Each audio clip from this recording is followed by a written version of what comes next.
nabudol ako ni Nick Zab. Parati na talaga siyang dumadaan sa akin at parati siya nagbababard. So ngayon, ay, nag-order ako.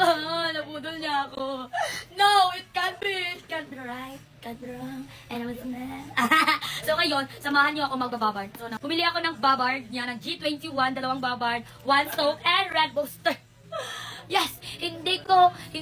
Yeah! Sasagulan ko talaga ng red booster. Atay, maling Tagalog eh.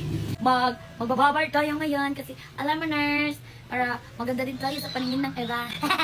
Makita ko ito na ginagawa ni Next Lab na. Kaya nilalagay niya doon, tapos dito sa skin. Alam mo yun? Para, babard. Napakadami naman pala nito. Diba? Maliit lang yung nilagay ko pero grabe. Napakadami niya tignan. Itatali ko muna yung buhok ko. Kasi nga napaka-egang dito sa earth kasi ang hot ko.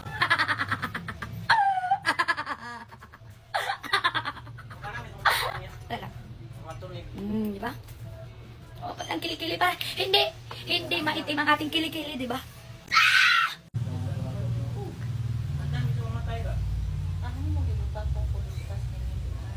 I don't know.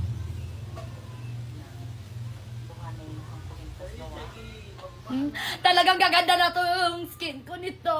Kasi, fairness, totoo yung sabi ni Next Zab na hindi siya masakit i-blend kasi walang ano yung tawag, basta ganun. Natapos na ako dito, so dito na naman ako sa legs ko. And then magbababad na ako kasi napuno ko na yung katawan ko, so magbababad na ako.